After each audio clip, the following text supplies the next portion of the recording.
Happy Thursday, Grace Covenant. I'm connecting to you after a very windy night here in Fletcher, where I am.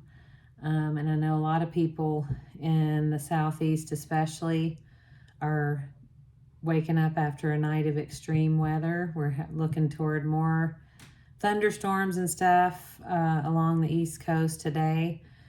And whenever the weather gets like that, or I have a night when when you're kind of awake multiple times in the night with the wind blowing or lightning or heavy rain or whatever it is, I'm just struck again and again how about our vulnerability. There's nothing we can do about the weather, yet we probably impact the weather. Humans probably do, the way we live, and don't have enough regard for our impact on the planet. So we could well be part of why there's more extreme weather these days, but we really can't do anything to impact the weather as it moves through our daily life. We have to kind of accept it. We have to figure out how to adapt, how to protect ourselves, how to protect the things and the people that we love when the weather gets extreme. And I've lived all over the country. We've lived in California where there were earthquakes. That's not weather, but it's a natural thing we don't have control over. I've lived in Tampa through 4 different hurricanes in one year where we had to be evacuated twice. I've lived in Chicago and Indiana where there was extreme cold and snow, and the mountains have their own kind of weather. And Santa Fe, I lived in Santa Fe too, but the mountains kind of make their own weather in a way.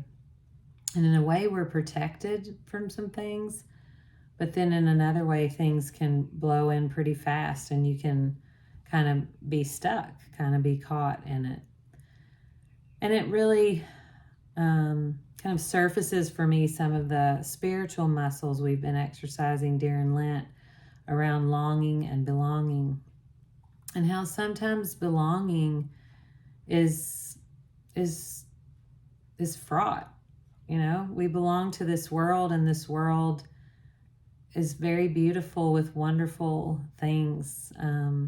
Just such amazing, remarkable aspects to what it means to be a sentient being on this planet. At the same time, it's very dangerous, and life is full of twists and turns that we can't anticipate or protect ourselves from. And so in that way, belonging is a very strenuous kind of thing. It's not just a warm and fuzzy thing. It can be taxing.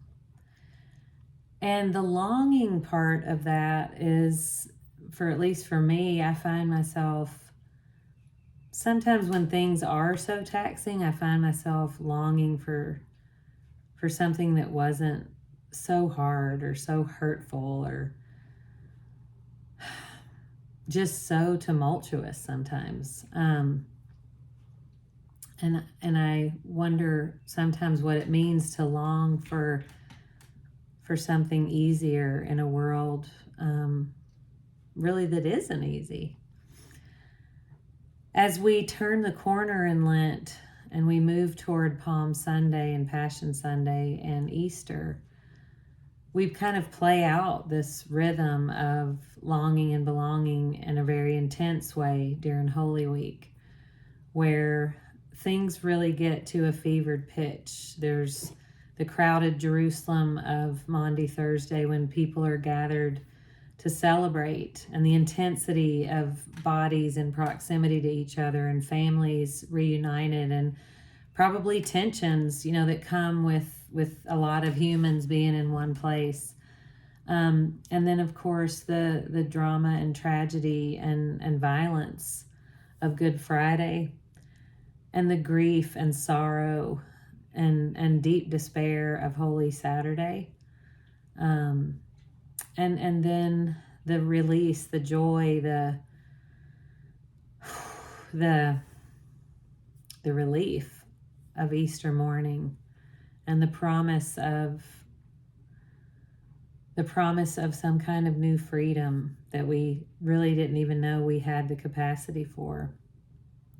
So I encourage you, as we round the corner in Lent and we move toward the intensity of Holy Week, to really be tuned in to yourself and what it's going to mean for you to fully belong to the rhythm, the rituals of this week that's coming up together for us as a family of faith.